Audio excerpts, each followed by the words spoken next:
Alright guys, welcome back. Just getting started back on this Suzuki Intruder. We got to get the badging and everything off of it. So I've been out here heating this thing up, trying to get it to come loose. So enjoy. We'll see how it comes off.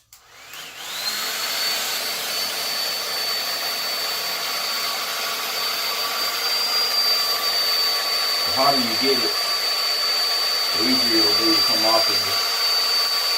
The aggravating part is trying to hold it still while you're doing it. I guess I could bolt it down. That'd probably make it easier.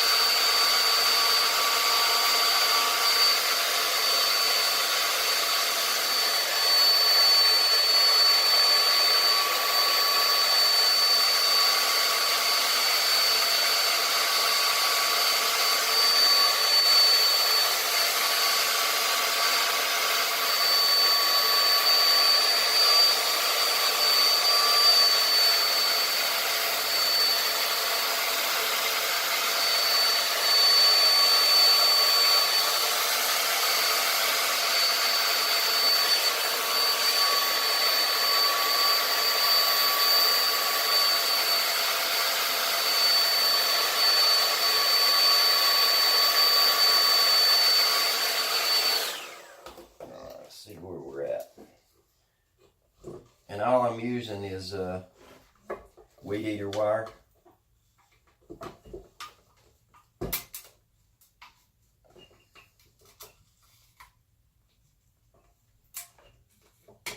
Oh yeah, we're getting somewhere.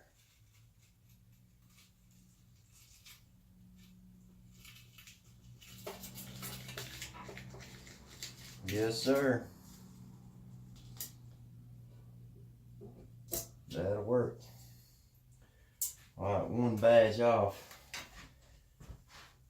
Now, the part that's even more fun is getting this glue off here.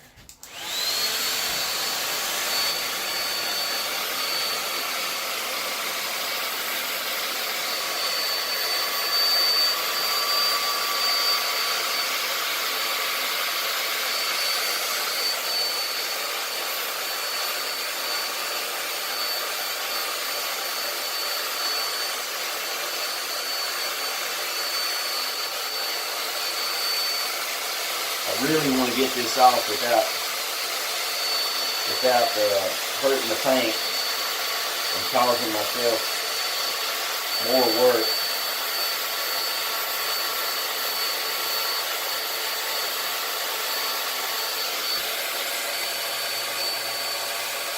Oh boy, it's hot.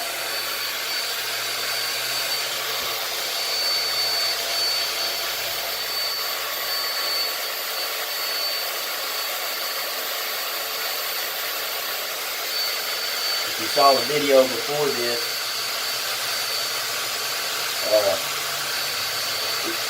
well, if you haven't seen the video before this, then go back and check it out. I ended up having to do a little bit more work than what I had anticipated because of how the pinstriping is done. This pinstriping is actually painted on, so we'll be in good shape here.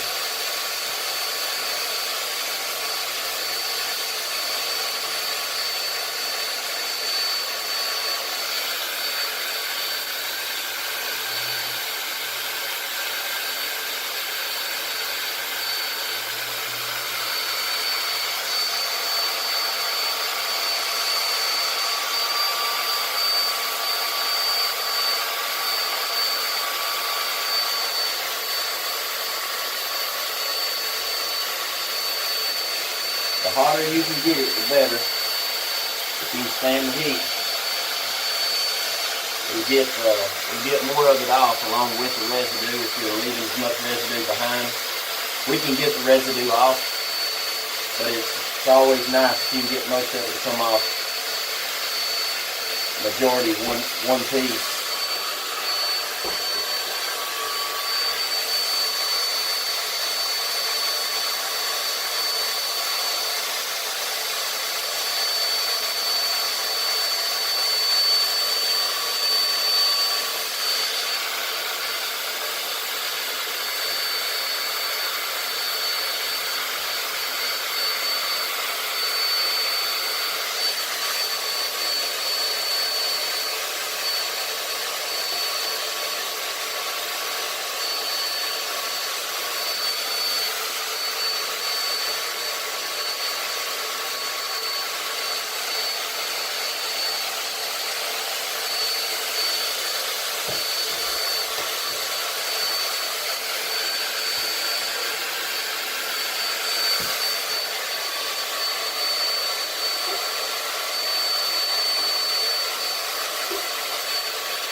Alright guys, no sense in y'all watching me to do this. I'll bring you back when I get it out there. Back in just a minute. Alright, got the majority of it off there. Got some mineral spirits on here. I'm going to try to get the rest of this off. These things are no fun.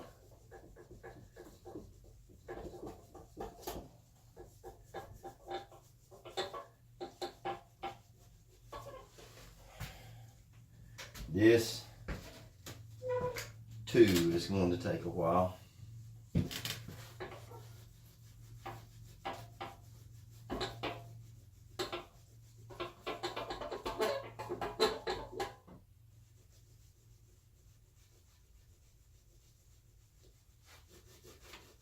Matter of fact, I don't know that mineral spirits is going to do it. I really don't want to hurt this paint any more than absolutely necessary.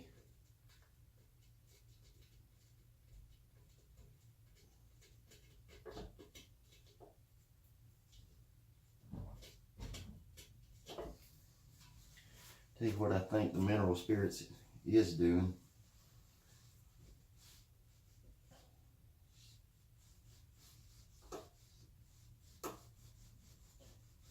I think it's helping release it from the metal.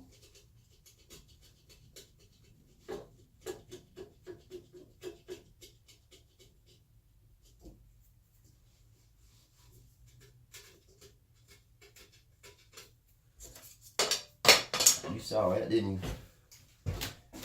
It's like I did that on purpose. Oh.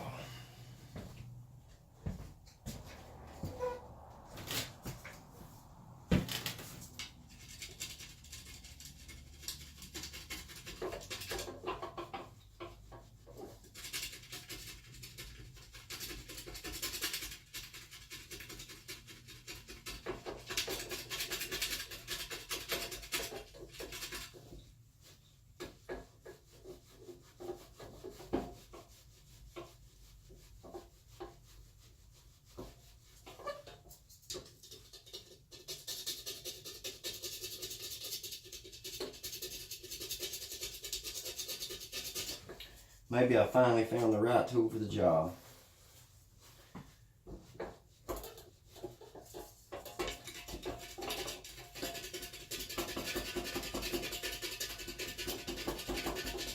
don't get me wrong, it's still going to take a minute.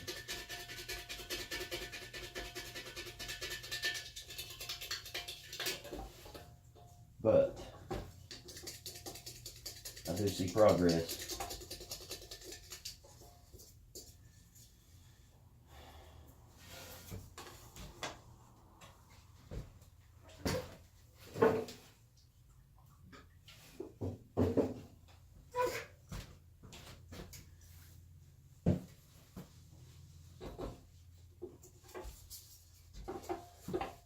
Just hold that on there for a minute, just see what happens.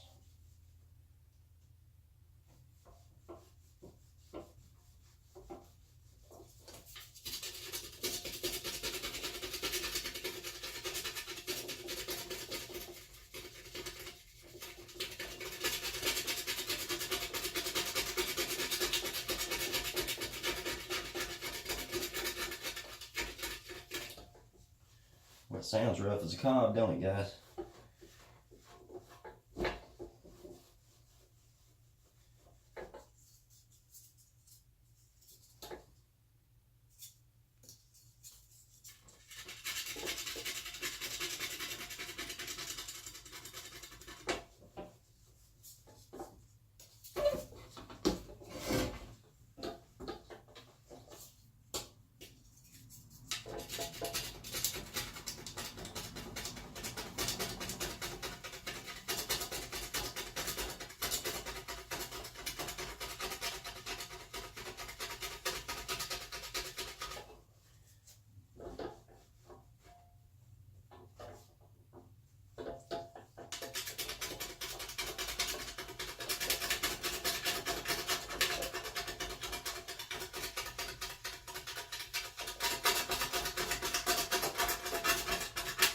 Yeah, looks like if you just leave this on here, it sounds like it's making the glue brittle, is what it sounds like. But when you touch it, it doesn't feel like it. It's still real gummy. But when you go to scrape it off, it actually sounds like you're scraping something crusty off of there.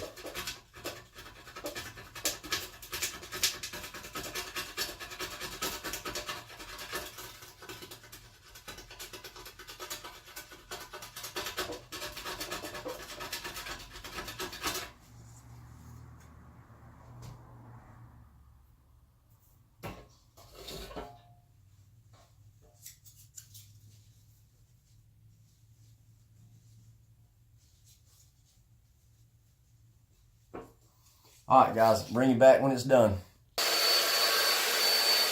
Alright guys, we're fixing to pull this next one off. It's been heating now for 7 or 8 minutes.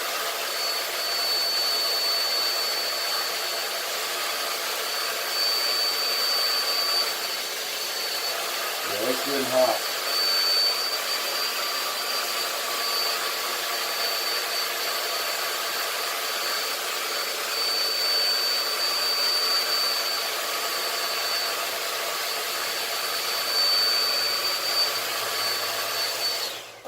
Let's see what we can do.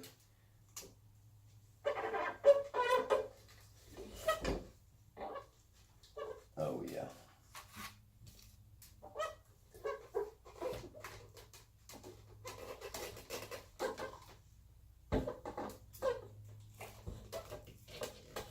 It is certainly plenty hot.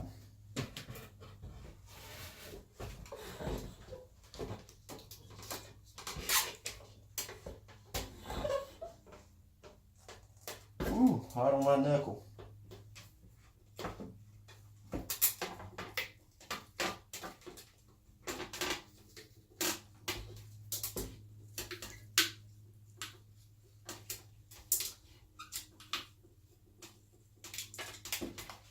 Get it a little hotter.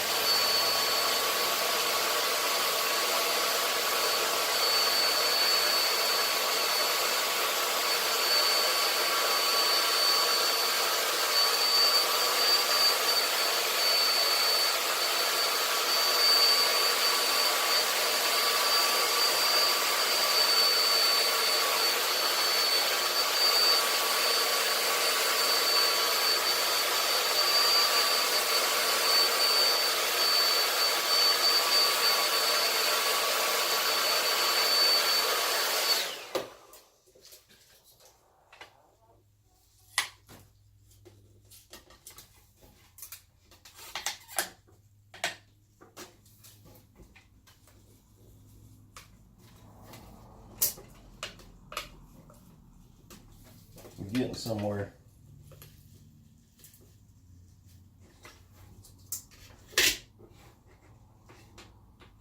It's hot.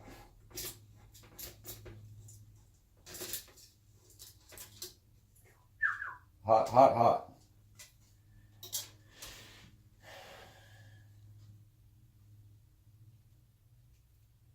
All right. Another one off.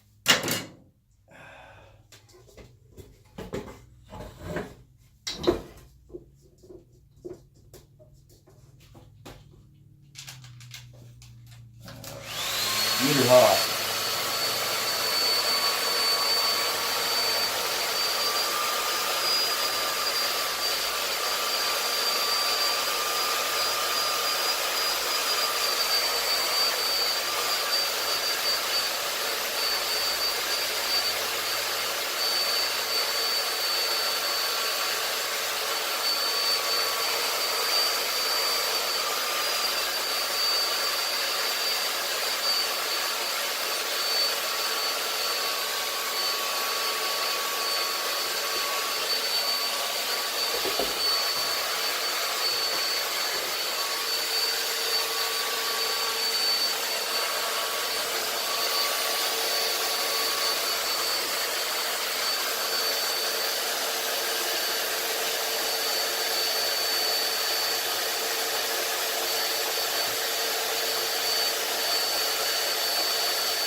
Things like trying to catch a grease pig.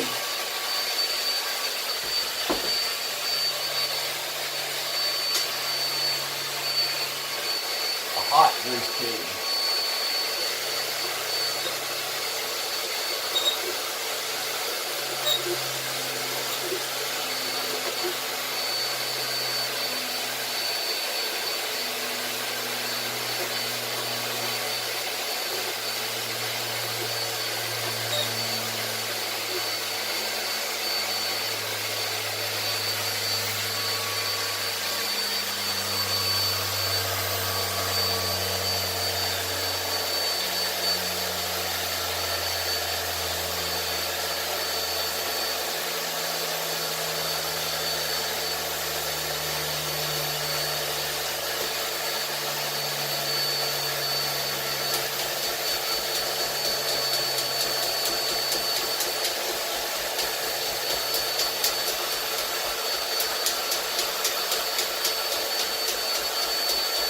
Yeah, I want as much of this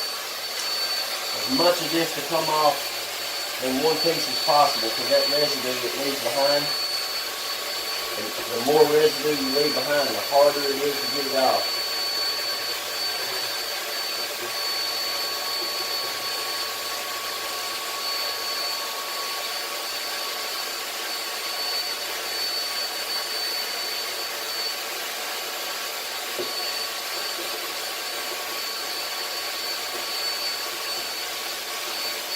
You just have to be patient. If you rush it, you're going to leave yourself with a bigger mess.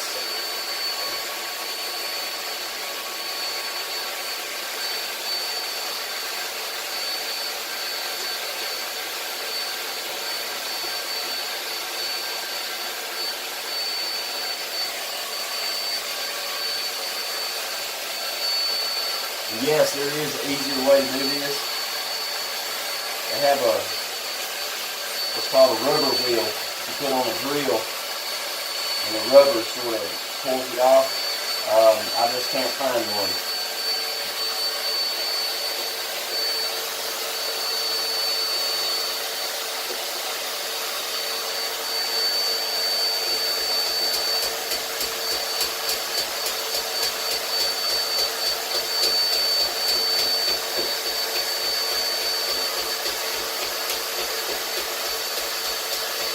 My auto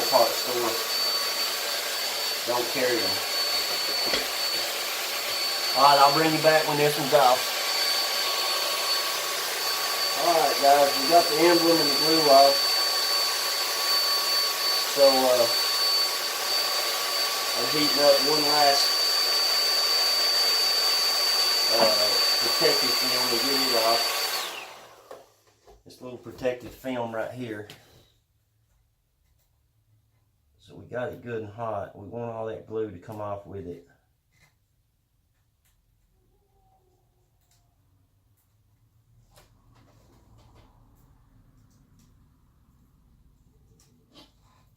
Ooh, man, that's hot.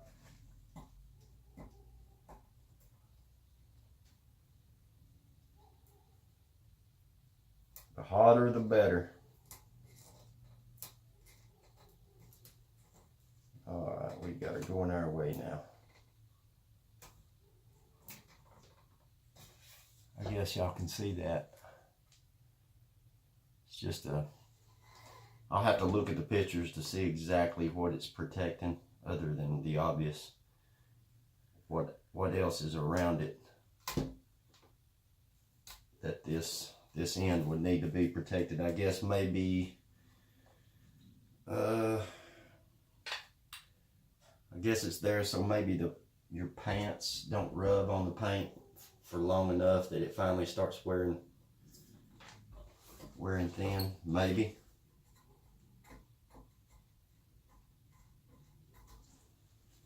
Maybe, baby. Let's get our acetone back over here.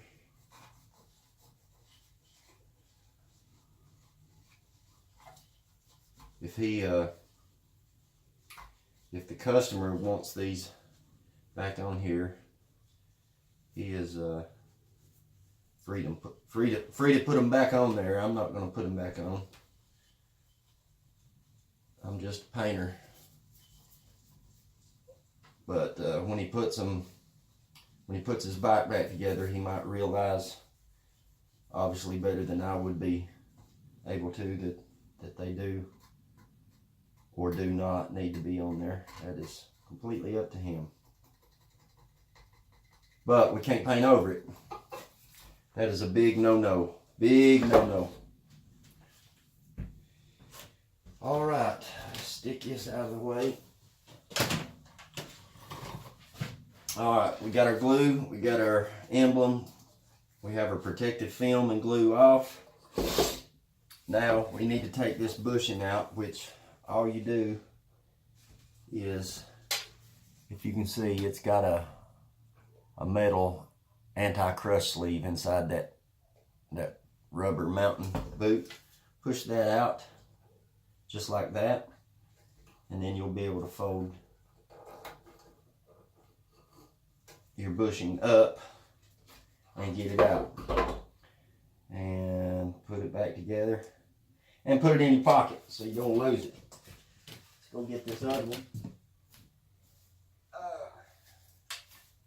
We'll do it the same way. Push your metal bushing out, or your metal anti-crush sleeve. Pull your bushing out. Stick this over here and put it in your pocket. Now what we're going to do is we've got to take our 600 grit paper over here. Let's see if I can do this without knocking the camera off. And we got to get our soft block.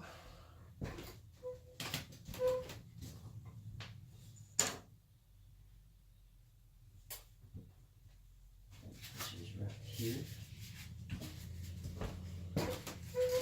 600 grit paper. If you haven't watched any of my videos and you're painting, you're doing any paint work, don't go any lighter than 600 or it won't stick. You can actually do 400.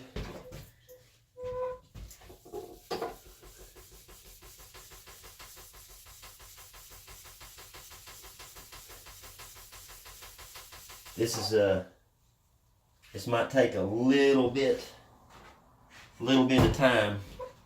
These pinstripes, unlike the fenders, are painted on, but you still have a ridge. So we'll have to make sure we sand that ridge plenty good enough that you can't see it. This is going black. So if there is anything whatsoever there, you will see it. That is a fact. We cannot have that.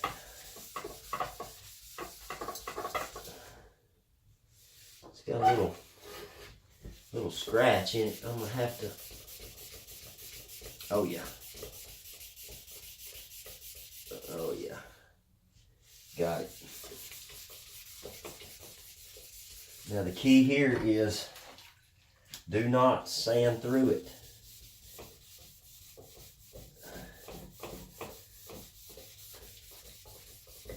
That would be a big no-no.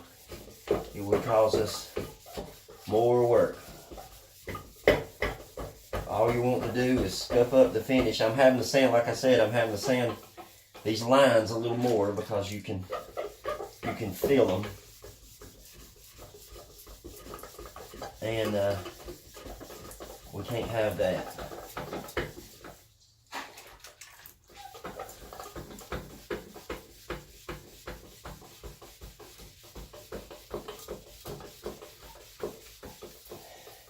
A lot of people, I've been painting a long time, and a lot of people will tell you you cannot do this, that you cannot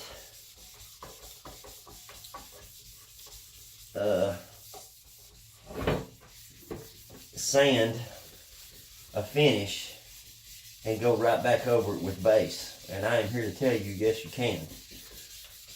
If your paint is in good shape, and when I say good shape, I mean no spider webbing, no blistering, nothing missing. Any other defects that might be out there that I'm leaving out. If all of that checks out good, and your paint is adhered really good, paint makes the best primer. And I'll tell you one reason why, and there's probably more than that. One reason why is the factory bakes it on. Where hardly anybody else does. So in reality, the factory paint is on the car better than your paint and body shop, unless they have an oven that they bake them in.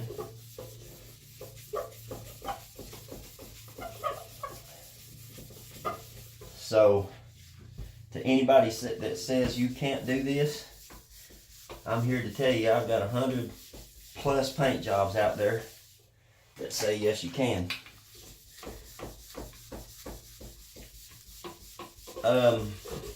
Now if you're doing an unknown, and what I mean by unknown, a car that may or may not have body work,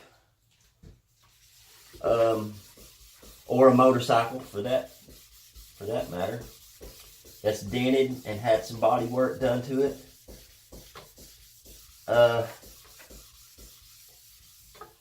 and you'll be able to tell, you'll be able to see the back of the panels, then it might serve you better to take that on down, take it on down to the metal, and you know, to ensure that the paint job was done correctly and that all the prep work was completed. But for something that obviously has never been wrecked, never had any body work done, this is the factory paint. For that type of situation, you most certainly can spray base coat directly over the top of properly prepared clear coat. You most certainly can. So save yourself some trouble. If you don't have to take it to the metal, don't. But if you do need to, don't skimp out on it. Just go ahead and do it. The last thing a painter wants is something coming back. The only time you want to repeat customer is when they're bringing you something else that they want you to paint, not to repaint something that they've already paid for. That is a no-no.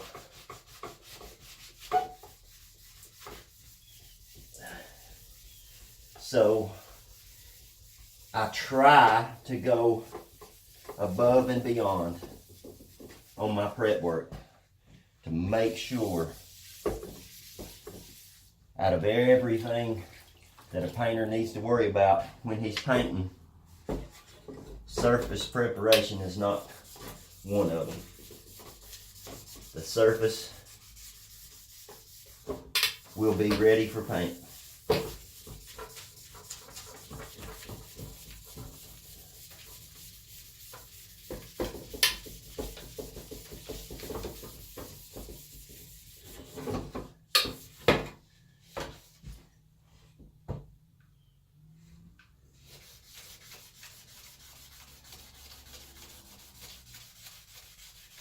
Have to be really careful on these edges. The whole point of this is not to go through that clear coat.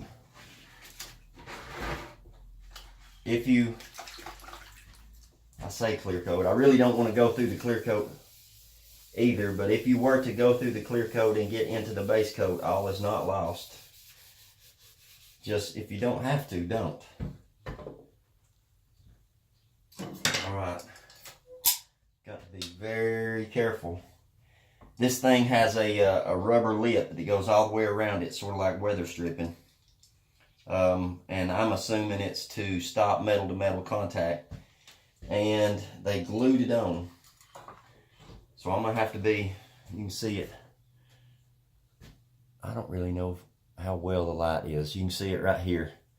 I've got to try to get that off, and I'm afraid if I sit there long enough with sandpaper trying to get it off that I will inadvertently go through the clear and the base coat, not meaning to, in a area around it. Oh yeah, it's coming right off. Oh, that's good. That's what I wanted to see. Yes, sir. If you're going to do this, guys, be careful. Do not dig your blade into that paint. It'll happen before you know it.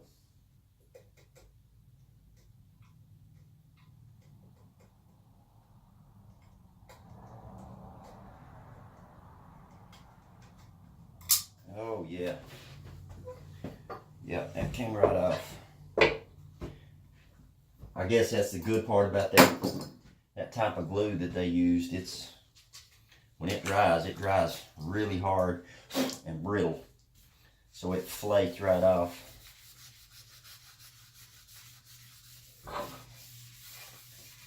Don't forget your edges on this side here. You want to make sure they're ready for paint too. If you paint over clear coat that is not prepped,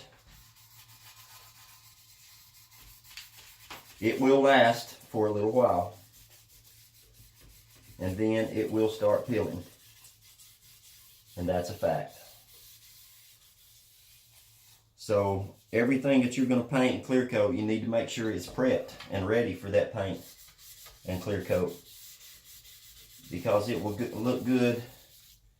Yeah, it might last a year, maybe, but if you don't prep around these edges, that's where it'll start flaking up. And once weather gets up under that flake, it'll just start working its way back. So just remember, anything you're going to spray must be prepped. Take your time.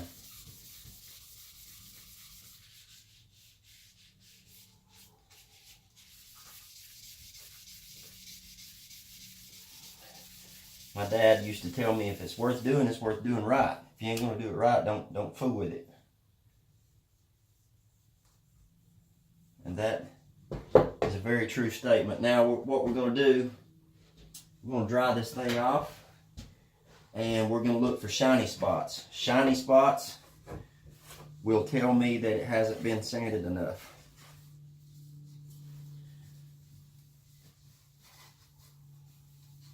And if we find them, we'll hit those spots again. All right, let's see.